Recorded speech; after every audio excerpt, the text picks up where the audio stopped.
Hi, my name is Gil Robertson, president of the African American Film Critics Association. Today, we are thrilled to be talking to two of the great cast members of the series She-Hulk.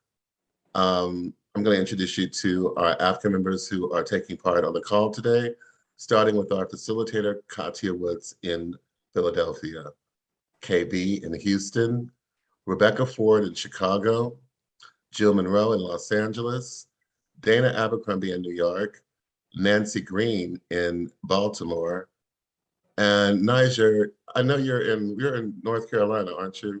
Washington, D.C. You're in Washington, D.C. Okay.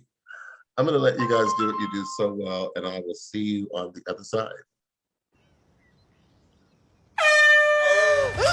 Wow! Jesus, what the hell, man? Still in control, no overwhelming feelings of rage. No! A normal amount of rage! You do revert back to Gen form when you sleep. Was the air horn really necessary? For comedy, absolutely. This is a multi-year journey you're about to embark on. Yes. Yeah. Who's your best friend? Nikki. Spandex. Spandex is your best friend. Being a Hulk asks for balance. You have so much more to learn. Yes! So I'm clearly nailing it at all these things. If you want to go back to your life as a lawyer, I respect that. He doesn't mean that.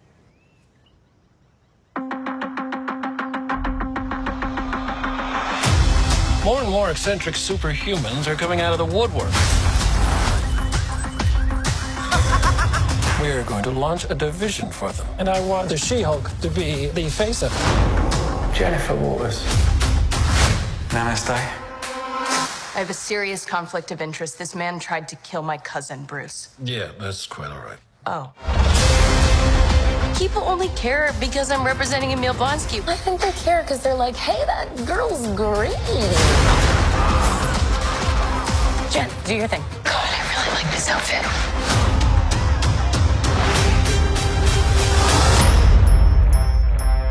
I'm not proud of this.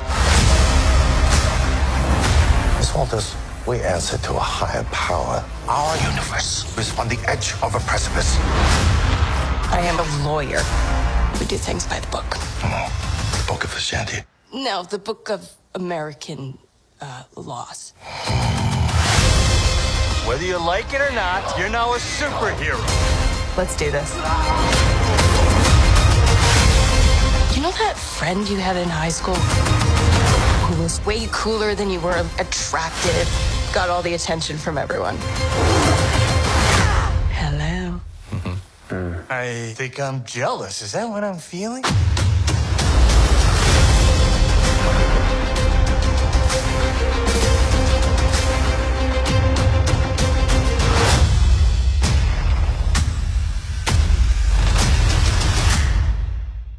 So great to speak with you both today. I'm Jill Monroe from Access to the Light. So I want to ask, because fashion is a thing in this series and not something that we usually would think about with superheroes and lawyers, but it's an important part. And I think that it says something as far as representing and respect. So what are your thoughts on not only your character's fashion sense, but She-Hulk's fashion sense? I love watching episode 5 because it's another thing I didn't spend a tremendous amount of time thinking about before this particular universe.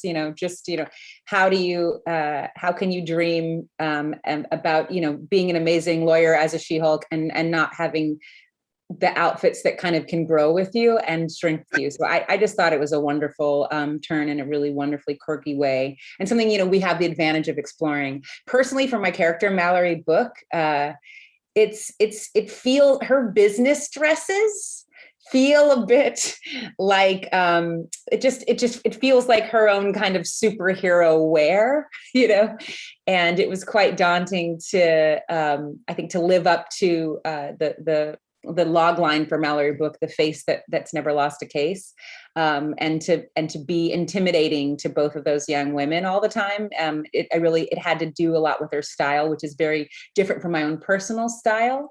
But I was grateful for the support and the help to do it. I love dressing in my 3-piece suits. Every day I got to be in a 3-piece. I always got to put on these nice shoes that felt like they just got shined. It felt so nice.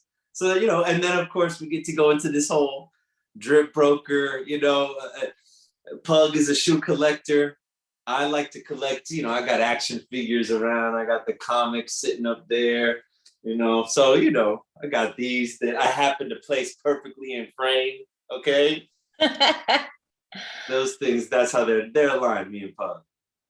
How does my towards Renee, can you talk about how does your character really navigate kind of the men's we have, where Dan, for example, gave that horrible comment about, tins and working with people.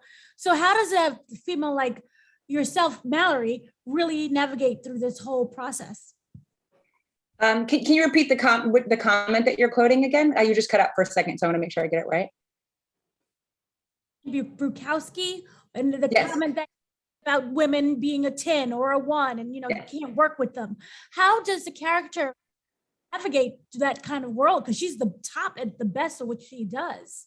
I think the beautiful connection that you see maybe forming that that Jen takes a little too far by asking if they're actual friends is absolutely formed, because I think, in my own personal life, and I see it, being played out on the screen, that we survive these insults by bonding together, quite honestly. We survive them by commiserating, and it might be confused as friendship, but really we've survived them together. And they're just slights that only people that are injured would recognize.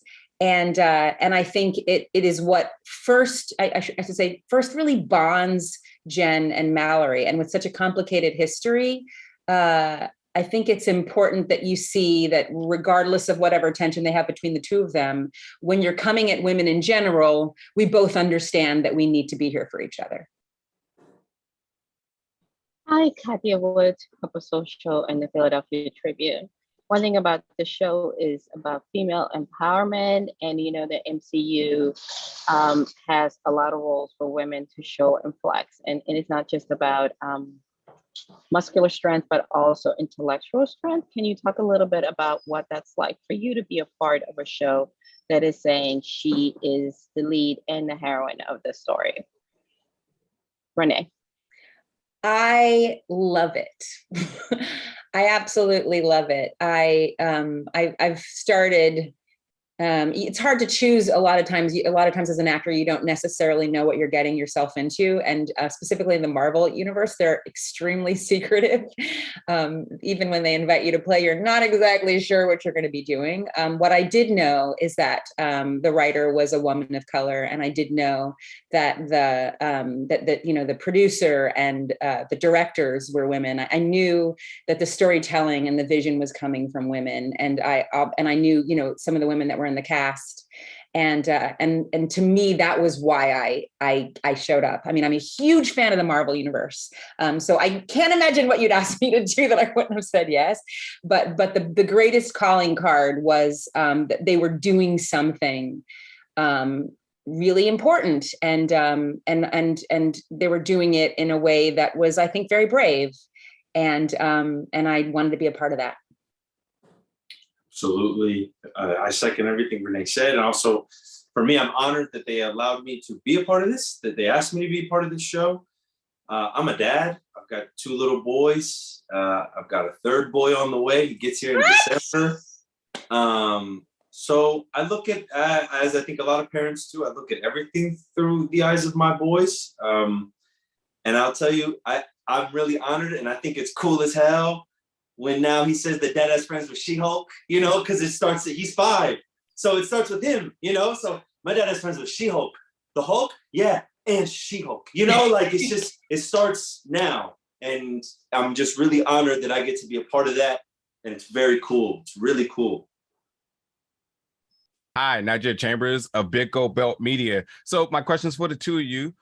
There's a lot of fan service in this series, whether you're a casual fan, whether you are a hardcore comic book fan.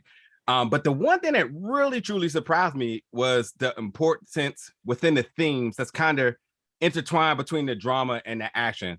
One, especially in the episode that aired today, was a focus on toxic masculinity. I would love if you two could kind of speak about some of the themes that kind of jumped out to you two, whether they've already aired in previous episodes or some that we could be looking out for in upcoming episodes. Oh, there's so many. It's so fantastic. And there's no shortage. They don't rest on one because there's so much opportunity here to really expose some things and to make light of them. And also in doing that, really start a conversation. I love, in a show like this, when you really want it to stand out for being funny. I love the amount of time we took just even shooting the episode 5 with Anu, the director, to make sure that it really landed, that this extremely powerful superhero was compromised because of in the description of her by a group of men that she dated. And having to sit and put her having to use that, empowering their voice and their limited vision of her to save herself. It's what bonded Mallory and Jen in the episode, and there's something that's not right about it, and yet we did it. So it doesn't hit too hard in a way that it's trying to be preachy, but it's just there. It's just there so that you understand. Even the most powerful superhero woman in the world is vulnerable to being injured by a man that refuses to see her. And in spite of the fact that she's right there, so that's just something that I loved that we took the time to do without sacrificing the pace of the show or the comedy.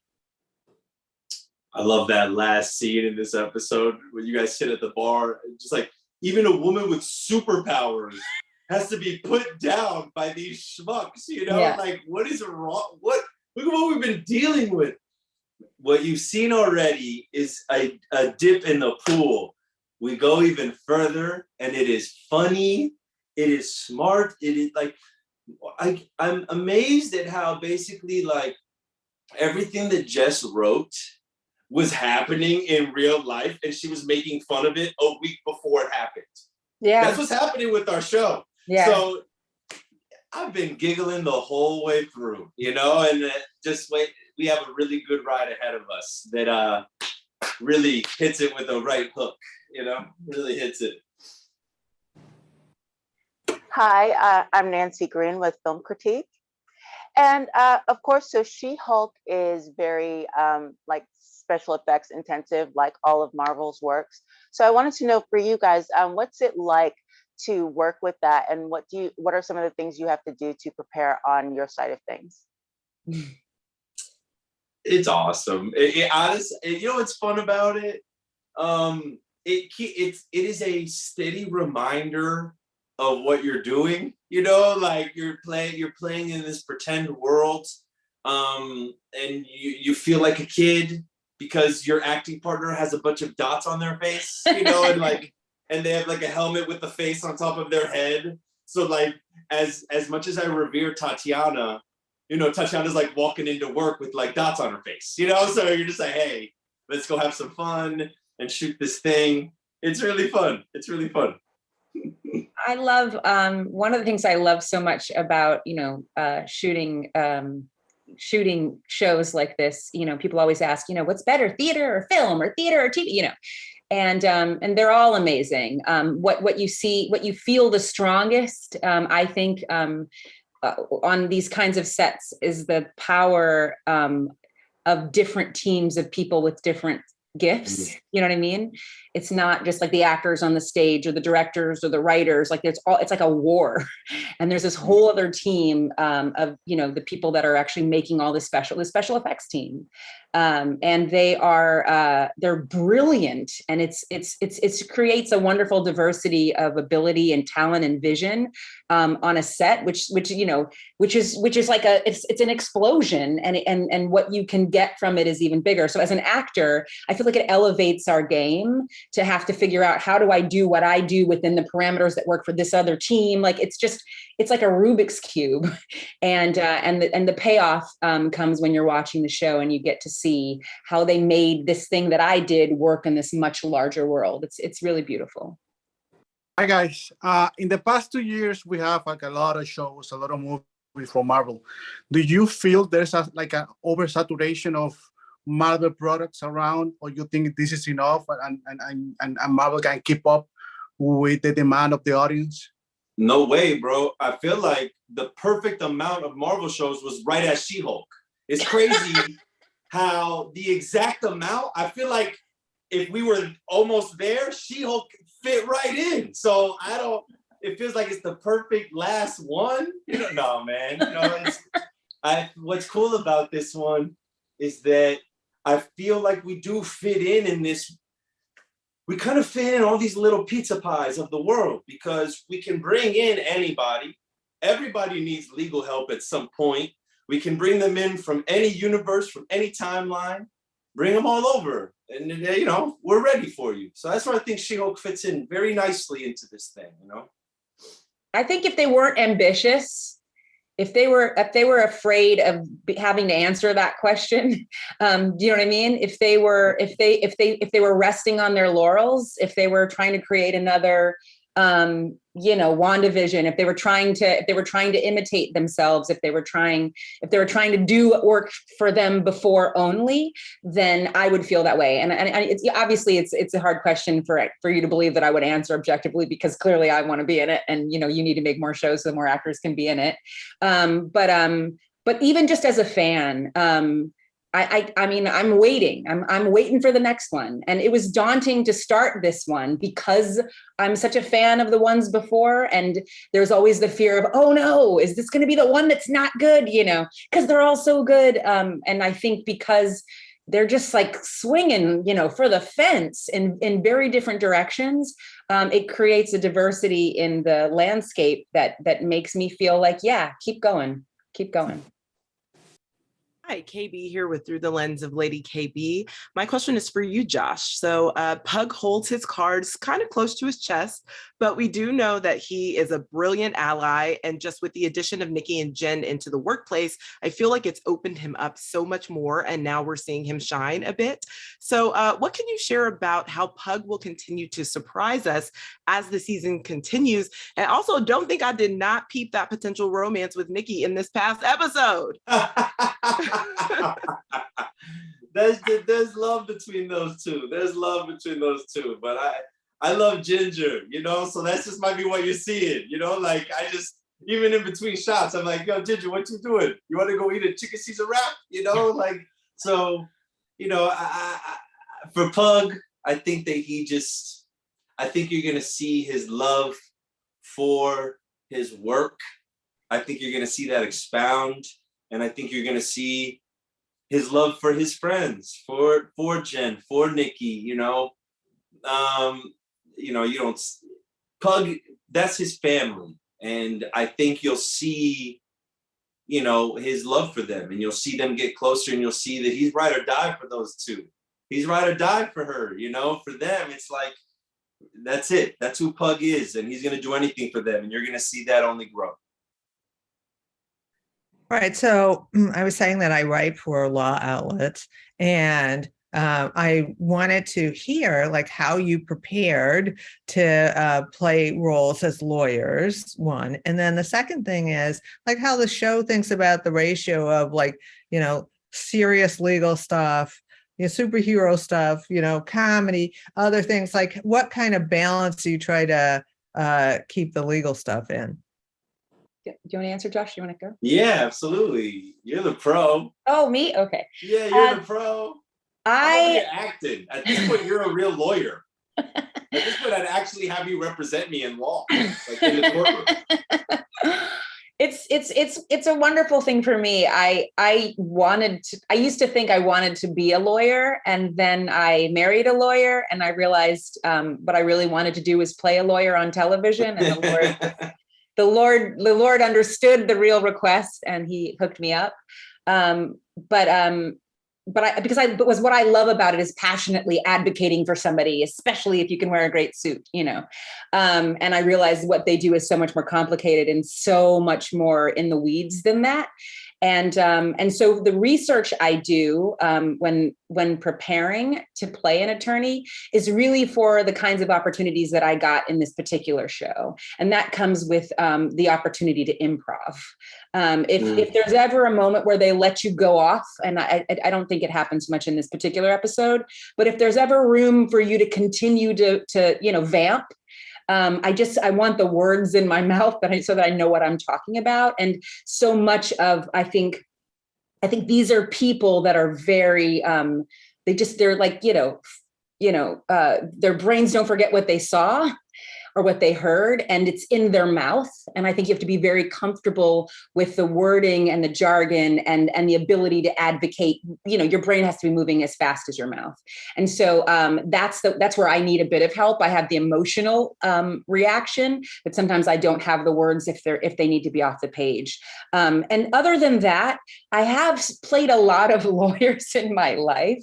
I've been playing a lawyer since many, many years ago when I played Evangeline Williamson on One Life to Live. I was on The Good Wife. I've done, I used to feel like maybe they would let me just kind of pass the bar. Remember on The Following? I think I was a lawyer on The Following. I actually or do you kill me? No, you cut my finger off. I have a one guest episode on The Following where I play a hitman, and Renee was a lawyer on it, and I cut off her finger. I have played a lawyer so many times I almost forgot that this brilliant actor, Josh, cut my finger off for representing a very scary person in The Following. That's so funny. So what I have to remind myself when I get a little bit like, I know how to do this. What I have to remind myself is I don't know a lot about being a lawyer, and I have to do the work so that, so that it's in my mouth and in my brain more than just what's on the page. And in terms of the balance that this show takes, I just have loved where we've gone since Ally McBeal. I was on Ally McBeal many, many years ago, and how we're so in love with our idea of what the courtroom is like. And it's quite actually not necessarily like that, but we're so in love with it that we like to we play in that world, and we're comfortable with comedy in that world. We're comfortable with drama in that world. And what's beautiful about She-Hulk is now we had this history of this collision between superhero powers in this world, and we hadn't explored it yet. And I think they've done a really wonderful job in letting this collision happen in a way that's very very entertaining and satisfying and illuminating. Thankfully, a lot of the lawyer work is already on the page for me, thankfully, because I know that it requires so much work, as Renee, you were talking about, to feel like I know that I really know what I'm talking about when I'm playing a certain profession on screen, okay? So it's like, I'm always trying to do enough work so I don't feel foolish. So, okay, what are these opening statements? What does that look like? Closing statements? Okay, what does that look like? Okay, great. But I think more of what this was, it was a fun challenge of figuring out in our world, in the She-Hulk world, what type of show are we? And what type of lawyer is Pug versus who is Pug when he's with his best friends? And that's, I think, maybe more of the world that I think what you're asking too. It's like kind of that balance. And I think it's one of the things that I love about Jess's scripts is that she has us playing. You can see both sides of him in that world. I like that I get to bring a youthful nature to him when he's chasing the Iron Man 3s. But I also like that when I'm defending Dennis Bukowski in the courtroom, you get to see him a little more layered, and you get to see the kid that graduated from NYU Law, and you get to see the kid who's very proud of his position at GLK&H, and it's very cool. It's very cool. Yeah. Josh and Renee, thank you so much for your time today. Thank you. On behalf of the world's largest group of Black film and TV critics, we thank you for watching this episode of AAFCA Roundtables. Have a great day. You too.